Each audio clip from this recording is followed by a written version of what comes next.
called you in today to bring you up to speed on our new cookbook series. Anne's going to take notes, from which we'll then develop a detailed outline of the work in progress, and then set the deadlines. So Gary, which authors have we contacted? We've got in touch with Jones, Bradford, Smith, Fox, and Grant. Unfortunately, we haven't been able to contact Tchaikovsky. I think he's abroad at the moment. What? Sorry. Could you spell that for me, please, Gary? Certainly. Chakoswski. He's one of our Russian collaborators. Couldn't we get in touch with Parker in his place? What do you think? He's worked with us in the past. It's a good idea. Unfortunately, I haven't got his number. I think I have it in my old appointment book. Let me just make a note of that so I don't forget. What's the news on the contribution so far? Have the authors started sending in material? Yes, and I've already begun editing the first batch. Excellent, Anne. You'll also have to take care of researching the images. When you've got those, you can send them along to the graphics department for page insertion. Let's move on to the typography. Rachel, have you seen the first batch of proofs we got from Montex today? Yes, Mr. Stevens. Great work, I must say. It seems to me that they've done an excellent job. Good. So it looks like we can trust them with this edition. Let's get a bid in immediately. Take note of that, Rachel. Yes, Mr. Stevens. I'll call them as soon as we finish this meeting. One last thing. We haven't found a title for this series. Do you have any ideas? Come on. Use your imagination. I want something original, something catchy. Nothing? Okay, then that's your first task. Do some brainstorming to come up with some ideas, and then we'll go through them together. Why the long faces? There's nothing to worry about. You're a great team. I'm sure you'll think of something interesting. Okay?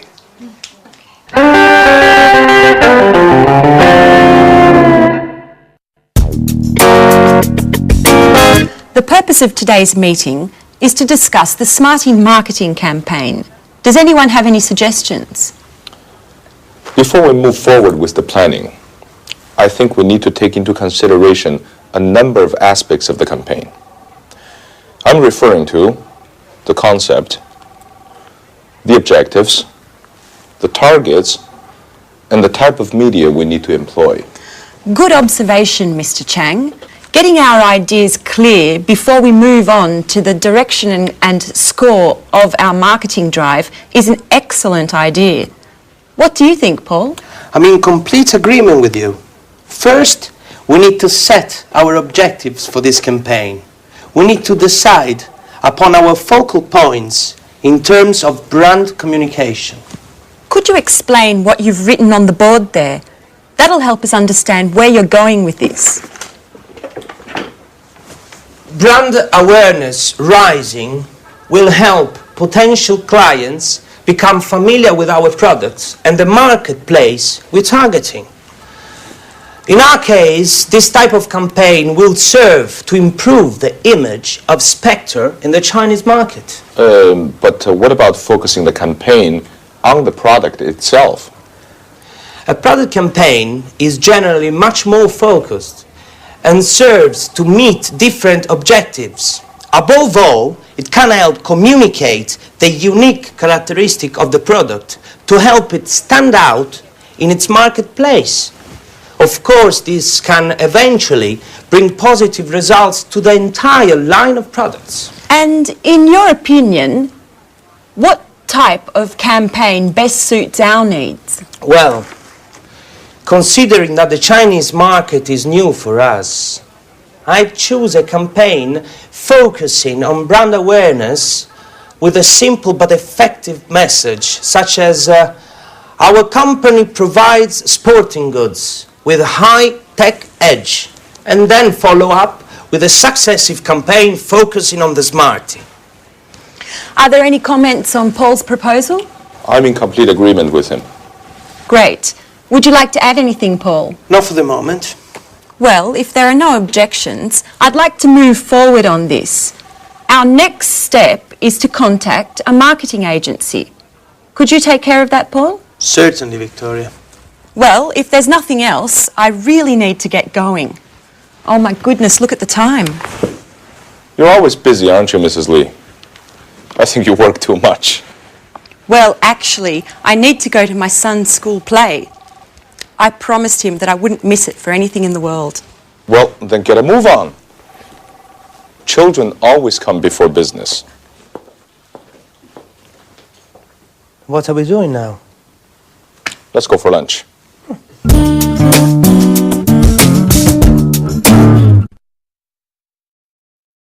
Good, so there you saw two different meetings.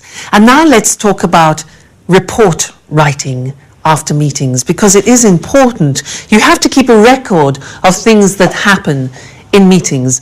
But it's not easy, and people are usually very bored with writing reports. So I want to try and give you a few tips of how to improve your report writing. So let's use the screen. Now, obviously, the first thing is you have to identify the speakers, know exactly who is in the meeting and what their position or job is. Now, the second thing is to write brief summaries of the main points. Now, it's important to keep these brief. For example, Victoria's meeting. Let's think about that. Can you remember the content of that meeting? Well, we could say that the main points were, number one, brainstorming on the Smarty marketing campaign. That was the general activity at the beginning. So the first thing was brainstorming on the Smarty marketing campaign. Then the next important thing was setting objectives for the future steps. The third thing they talked about was the brand awareness of the campaign for China. That's the third most important thing. And then after, the future plan was contacting the marketing agency. So from that meeting, there were 4 main points to be recorded. Now, try to remember to keep your notes concise, so that people can read them quickly. You don't want to have to read pages and pages of reports. There's no time. All right? Keep it concise. Then try to highlight, and this is very important, highlight the decisions made and the conclusions, because that's more important than saying what has been said. We want to know the conclusions. We want to know the decisions taking. And another important thing, probably the most important thing, is the action that is going to have to be taken in the future. So what are the actions to be taken? All right? Then, immediately after the meeting, try and write up your notes as soon as possible, because otherwise you tend to forget. All right? So as soon as possible. Fantastic. Now, how do we organize the report? What's the layout like? Well, it's really quite simple. You have an introduction where you state the relevant old business and also the new business. So that could be your introduction. Then in the main part, you specify the main discussion points of the meeting, as we mentioned before. And then in the conclusion, in the summary, you talk about the decisions and about the actions. So that would be an efficient report, not too long, the most important decisions, the most important conclusions and actions for the future. All right? Now, often in reports, we abbreviate language to make, again, the report shorter.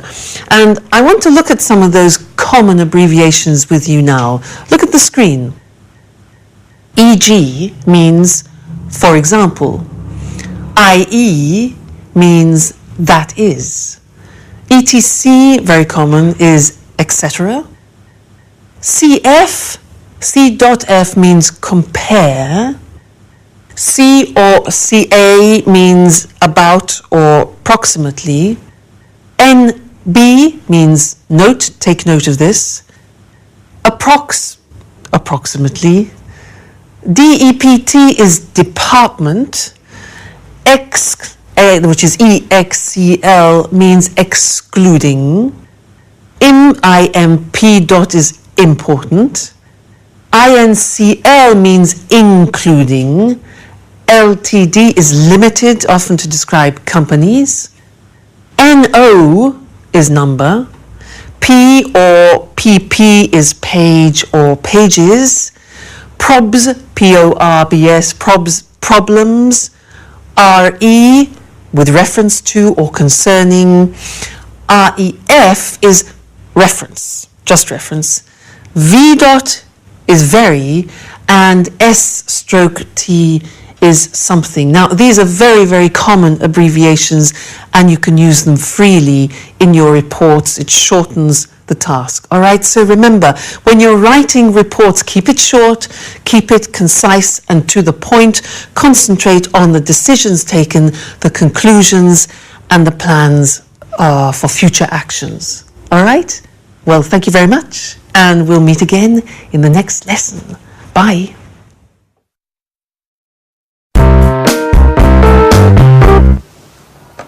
Mr. Chang, can you hear clearly? Yes, I can. Go ahead. Okay, then let's begin. So, Paul, how's the marketing campaign coming along? We're putting together a complex communication strategy that's going to leverage different channels, from TV spots and radio jingles to magazine runs and banner advertising on the internet. The internet. Are you sure that'll bring about results? Absolutely, Victoria. The internet has enormous potential. Web marketing is direct and allows for niche advertising that builds better rapport with our clients. Isn't that right, Mr. Chang? Yes, even if it's true that not all Chinese families have a broadband connection like you do here in the West. The internet is still very popular in China, especially with the young. Internet cafes of all sorts are opening across the country, and according to the Chinese Information Technology Ministry, the number of avid internet users has already reached 120 million. Wow, I had no idea there was such a boom in information technology. Oh, yes. Technology has become the determining factor in the economic and cultural development of the contemporary Chinese society. Above all, it's young adults who are influenced by these new communication media. 60% of web servers in China are between the ages of 18 and 26. Words such as forum, blog, email, and chat have become part of their everyday speech. I think we need to focus our efforts in this arena to successfully market our products. As a matter of fact, not only am I working to develop a graphically attractive site with plenty of content, but I am also contacting major internet portals to post animated banners. I am also looking into other means of reaching a much more clearly defined niche by target advertising through news groups, mailing lists, chat rooms and forums. I'm even thinking of launching a viral marketing campaign. A viral what? Sounds like a disease to me. Viral marketing is a marketing strategy that induces users of certain internet sites to promote products to other surfers, like a virus. In this way, exponential visibility of our message is possible. It's like a word of mouth on steroids. If we succeed, it's a low-cost communication strategy that has an extremely attractive growth potential that's hard to calculate. Pure genius. I must say, Paul, you're the tops when it comes to technology. Well, considering I spend so much time chatting. Don't tell me that you prefer friends made in virtual space. Well, to be truthful, I found my fiancée on the internet.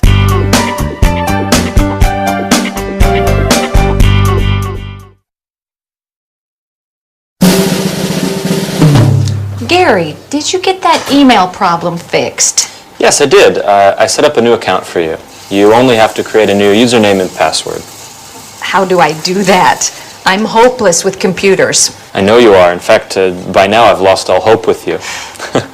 But But you really do need to try to learn. I mean, email and internet are indispensable in this day and age. I know, Gary. You don't ever get tired of repeating that.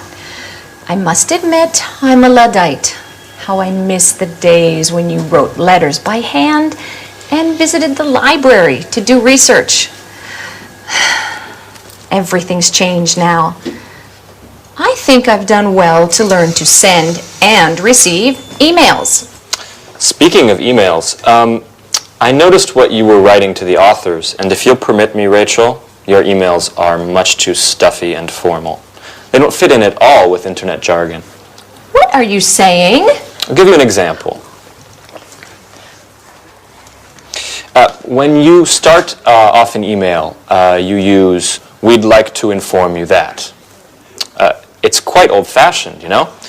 It's better to write, "Did you know that?" Or another example, when you need to make an excuse, you begin, "We regret to inform you that."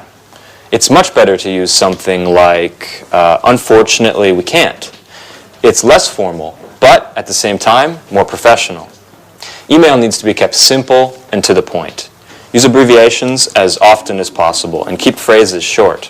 If you're writing to someone you know well, you can even add an emoticon. It's always a pleasure to get one. An emoticon? What the devil is that? You're so old school, Rachel. Emoticons are those little faces that you can make using keyboard characters that show how you're feeling at the time. Okay, Professor. I'll try to simplify and use a more colloquial tone when writing. Perhaps I'll even put in a smiley. It's not difficult. You'll see. Just let the magic of the internet transport you.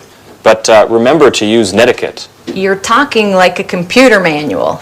What is netiquette?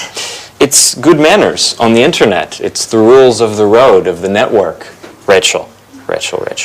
You really do need to get some practice, don't you? I've got an idea. Why don't you let me sign you up for a forum? That way you can learn the rules of the road and the lingo as you surf. Speaking of which, do you like music? Huh? Music? Yes, very much so. Great. Then I'll add podcasting sites to your favorites so you can download podcasts and maybe even burn them to disk. And Stop! Gary, you're driving me crazy. I don't understand a word. Besides email, I have no desire to learn any of it.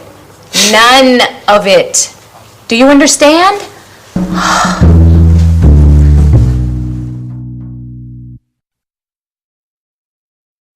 Good. Now, before talking about email writing, I want to talk about another concept which we've already looked at before. It's when we use formal and informal language in English, because often you have to choose and it depends on certain factors in the conversation. So let's look at the screen now to help us with that. Now, one of the first important things to remember when you're choosing either formal or informal language is the function. What do I mean by that? What I mean is, what is the purpose of the conversation? Because if you are asking your boss for a favor, now that's quite a tricky situation, so you need formal language. But if you are asking a colleague or a friend for help or assistance, then that's a more informal situation, so you need informal language, okay? That's the first thing, the function. And then also the domain. That means, what is my position in the conversation? What is my role? What are my rights and responsibilities? Because again, if I am speaking to my boss, then my language will tend to be more formal. If I'm speaking to a subordinate, that my language will then tend to be more informal. All right, but let's look at some examples for you to understand better. Now, the first one is, look at this. Excuse me, do you think it would be possible for me to have a day off next week? Now, do you think it would be possible? That is obviously high register formal language, and the situation is a subordinate asking their boss, do you think it would be possible? The next example is, Tom, could you give me a hand? Now, you can see could you, it's less elaborate language, it's informal, it's probably a situation between two colleagues, so that's informal. What about the next one? Peter, hurry up with that report.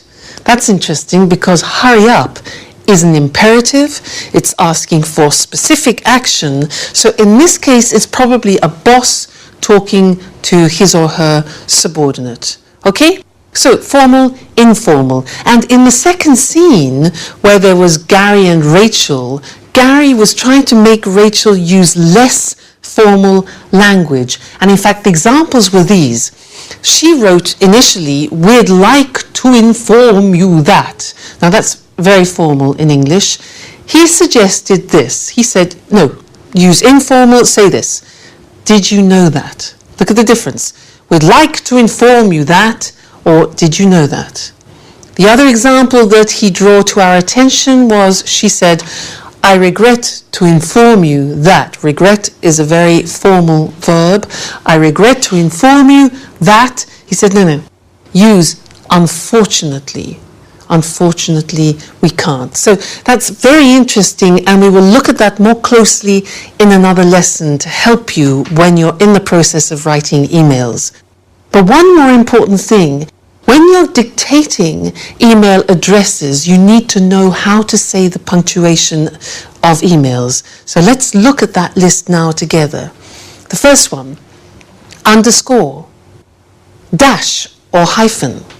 Next, colon, semicolon, full stop, dots, comma, apostrophe, slash, double slash, at, brackets, speech marks, question mark, and exclamation mark. All right, so learn those and practice them. They're very important from when you're giving or you're taking email addresses. Good. That's all about emails for now, but we'll come back to it in another lesson. Okay? Bye.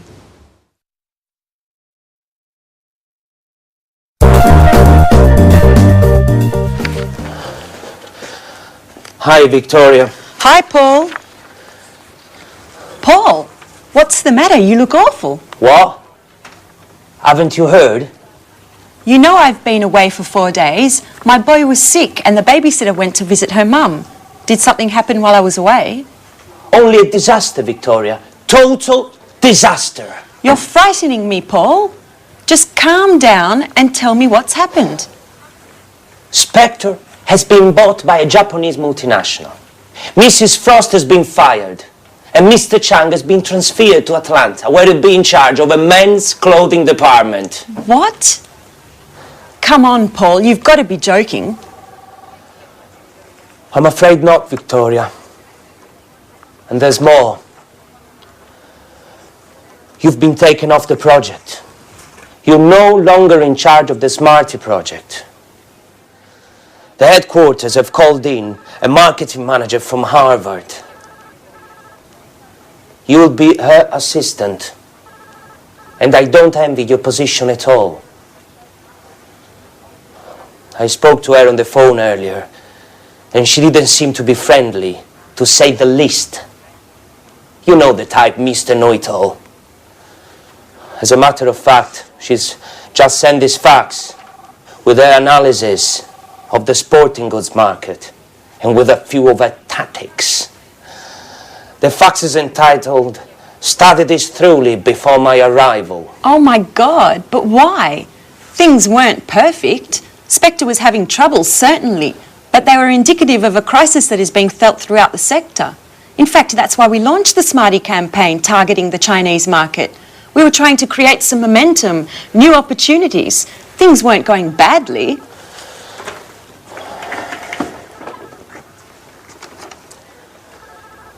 To start with, no. But then, the current negative trends were felt in this area as well. Low salaries were eroding consumer confidence, forcing us to raise prices to keep profits up. Add to that, the competition that literally beat us over the head. It's very difficult to compete in a market where raw materials and labor costs are so low. The final result was an excellent, high-quality product that was priced out of the market, which prevented us from competing. I know, but we were creating a niche market for ourselves. Yes, but the revenues were too marginal. In any case, we'll get the details at the meeting this afternoon.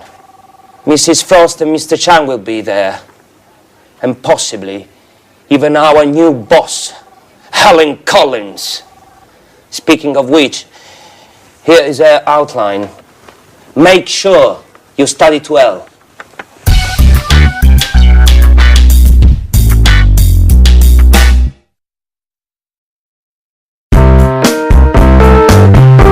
As you know, we're dealing with a very difficult situation at the moment. On the one hand, our revenues are sinking due to price battles with our competition and the fact that consumer demand continues to decrease. On the other hand, our internal costs continue to rise. The result is a significant fall in profits, which has forced us to sell out to a Japanese multinational. It's not a pretty picture. Couldn't we have considered corporate overhaul? Anything would have been better than this drastic solution. Improving company efficiency calls for massive investments that we are just not in a position to make. And with our books in the red, we couldn't move forward with these investments, not to mention the personnel cuts we would have had to endure. Believe me, Mrs. Lee, before we went ahead with the sales of Spectre to the Makiko Group, we took a number of other solutions into consideration. Unfortunately, none of these provided the answer. And what about the Makiko Group? How do they intend to resolve this current crisis? Makiko has already reorganized a number of firms in the past and therefore possesses the appropriate know-how. I do know that they plan to put a major restructuring of the company into action, from A to Z, corporate workflow and bookkeeping, management, sales and logistics, to name a few. Above and beyond that, they intend to introduce new direct marketing techniques to improve consumer satisfaction and improve corporate visibility in the marketplace. And how? What is the winning strategy? I don't know exactly, but I believe they want to create incentives through promotional strategies. They intend to participate in the largest trade fairs in the sector, open a franchising chain of brand name shops, as well as factory outlets for wholesale. And what do they intend to do with the Smarty campaign? I think, Mrs. Lee, you've already been informed that you will no longer be in charge of that campaign. From that point on, you will be working with Mrs. Collins. Collins is a marketing manager that headquarters has chosen to send here to take charge of the Smarty account as well as other products. As you know, after the initial sales success of Smarty on the Chinese market, sales fell well below our expectations. As far as I know, Mrs. Collins intends to analyze exactly what went wrong and then relaunch the campaign using traditional market techniques. And these will include market research, telephone surveys, bots, etc. In any case, she will soon be here to explain everything in more detail. She should be arriving any moment, actually. Oh, she is. May I introduce Mrs. Collins, the new marketing manager for Spectre? Mrs. Collins, this is yours. Let's not waste time with these introductions. We've got plenty of time for that later. I'd like to get down to brass tacks now. Have you all studied my outline?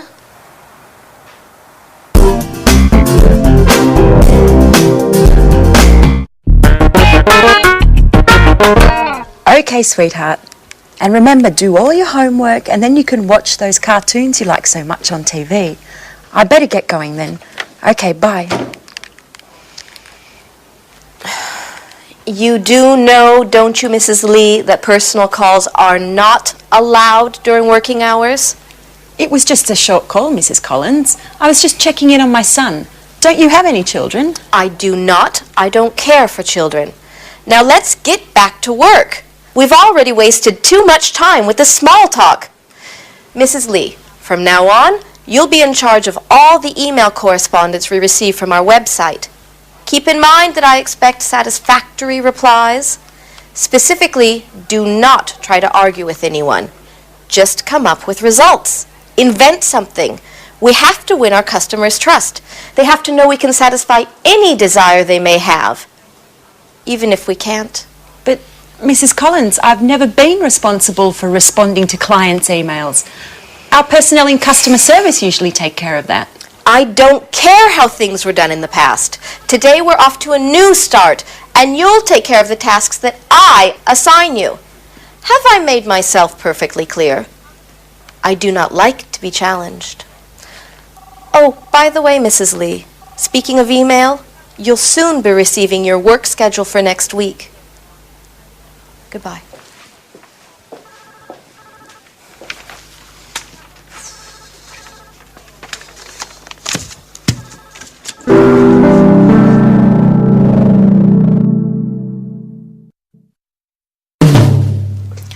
So, this client who just purchased a pair of outdoor shoes would like to receive a Spectre catalogue. Dear client, first of all, congratulations on your purchase. In exchange, would it be possible for you to spend 5 minutes at our company website completing a customer satisfaction survey? Please do not hesitate to contact us with any questions you may have concerning our product. Yours sincerely. I think that works. Who would have ever thought I'd end up doing a job like this? Now that spiteful woman has arrived to order me around, I'm tempted to give it all up. I wish I had a more creative position. Writing, now that's my true passion in life. An email from Mrs. Collins. Mrs. Lee, attached you will find your work schedule for next week. Don't forget to keep this in mind at all times. I do not want any more time wasting. She manages to be a royal pain even when writing an email. I don't think I'm going to hold up for much longer. Another email? What the hell does she want this time? No, it's from Mr. Chang. Dear Victoria, before leaving, I wanted to send my regards. I'm truly sorry that things have gone so terribly wrong. We worked very well together, and I highly appreciate the mutual respect we had for one another. I know that between you and Mrs. Collins there's no loss of love. You'll have to believe me when I say that I find her highly unlikable as well. Stiff upper lip. You're an asset to this company and I'm sure you'll do very well. It's been a great pleasure knowing you and please keep in touch. Let me give you one last piece of advice. In China, when we are sad or angry, we have a way of relaxing which always works. We close our eyes and have a good laugh. Try it and you'll see that it works. Mr. Chang, I'm going to miss you. He really was a nice person to have around. Let's try his method.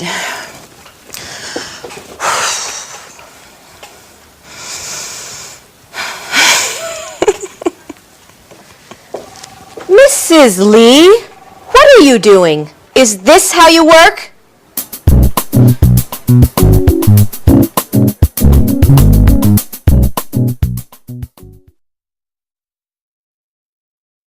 Well, that was pretty dramatic news, wasn't it? Big changes for the future. And in fact, that's what I want to look at right now with you, the future, and the different ways of expressing the future. Let's call on the screen to help us do that.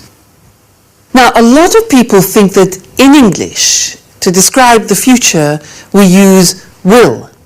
Well, that's true up to a point. But there are many other ways of expressing the future, depending on the type of possibility in the future that you want to talk about. So let's look at the examples. if you think that something could happen 40%, the possibility is 40%, you wouldn't use will. You would use these verbs. You could say, for example, this could, this may, or this might happen. Or this could, may, might not, the negative, create a problem. You see, these verbs here, could, may, and might, express 40% possibility of something happening in the future. Okay? Let's increase the possibility to 80%, and we need to change the verb. So the example would be, this shouldn't create a problem. So should expresses more 80% of possibility. Now there's another very interesting way of expressing this 80% of possibility. Maybe you don't know it. It's this. This is likely to create a problem. Now likely means probable. So this is likely to create a problem. The verb to be plus likely. Now if it's the negative form, we would say this is unlikely to create a problem. All right? Important, you'll hear it a lot describing future possibility. Then if you want to make a very strong prediction for the future, so we're talking about 100% possibility, that's when we use will, because we relate it to a strong prediction. And the examples are, this will create a problem. The negative would be, no, this won't particularly create a problem. Okay, this will and this won't create a problem. And in fact, in the video episode that we heard, the example that Paul said was, you'll be working with Mrs. Frost. That's what he said to Victoria. You'll be working with Mrs. Frost because that's a strong prediction. All right, so that's interesting. Different ways of expressing future possibility. Could, may, might, 40%. Should, likely, unlikely to, 80%. And then will for 100% prediction. Okay, so that's all we have to say for the time being on the future. Remember, different ways of expressing the future. Okay, that's the end of this lesson, and I look forward to seeing you again in the next one. Bye. Emails, emails, emails. And that's what we're going to talk about now. Because when you're writing emails, you need the flexibility to be able to move from a formal style of writing to an informal style of writing. Because if you're writing, for example, to new customers, new contacts, to your superiors, where there's a distant relationship, then you need to use formal language. If you're talking to colleagues and friends, with people with whom you have a well-established relationship, then you can use informal language. But you need to be able to move from one to the other with ease, and it's not so simple. So I'd like to give you some examples of differences between formal and informal expressions that we very often use in emails. Let's look at the screen to help us with this. Now, look at this example here. Very often we might begin an email in a formal way with this phrase. Further to your email of the 7th of July. Notice, further to your email. Now that's formal. How would we say that informally? Well, we would just write your email of, R-E, your email of. That's the informal way. Now, you try and guess every time the informal way, I will give you the formal way, okay? I apologize for not answering, but... You see, that's very formal. I apologize for not answering the gerund, but what's the way of saying that in an informal situation? Yeah, you could say just simply, sorry I didn't answer, but. All right? Sorry I didn't answer, but. Next one. I'm writing with regard to the invoice of blah, blah, blah.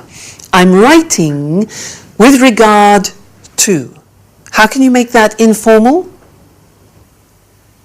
Okay, we could say something like just a note about invoice 7, for example. Just a note about. That's informal. Next one. I'm delighted to tell you that we won, for example, the business. I'm delighted to tell you is formal. Informal? You could say just simply, good news, we won the contract. All right, good news. Next one. Again, very, very formal. I regret to inform you that we... I regret to inform you that. That's a formal verb, regret. What can you say informally? Just simply, unfortunately. Unfortunately, we lost the business. Okay, so you can see the difference. Very often the informal is much shorter and more concise and more familiar, obviously. Next one. Please find attached. Now that's when you're sending documents. The formal way usually is, please find attached documents, blah, blah, blah, blah, blah. Informally, yes, you could say, I've attached the following documents, blah, blah, blah, blah, blah. All right, next one. I'd be grateful if you could. Now, here are 3 typically formal expressions that we use very often in emails. Listen to these. I'd be grateful if you could. I wonder if you could. I wonder means it's a thinking process. Do you think you could? Now, English is full of very polite language, and that's an example. How can you make those less formal? Yeah, simply by saying, please could you, or please can you, all right? Next one. Do not hesitate to contact me should you need any further information. Now that is a classic phrase that we use in emails. Do not hesitate to contact me should you need any further information. It's formal. How do you make it informal? Well, we could say, let me know if you need anything else. Quite simply, let me know if you need anything else. All right? Next one. At the end, often, of emails, you could say, I'll inform you on any developments. I'll inform you on any developments. Let's make that informal. We can say, I'll keep you posted. I'll keep you posted, which is an unusual expression. To keep someone posted, you need to learn it by heart, okay? And the last one, again, is a classic phrase. I'm looking forward to seeing you soon. I'm looking forward to seeing you soon. Informally could be just, see you soon, best wishes. All right, good. So I hope that helps you be able to expand your repertoire of formal and informal language, because it's important for you to give the right impression when you're writing. Good. So that's all for now about emails, and see you again in the next lesson. Bye.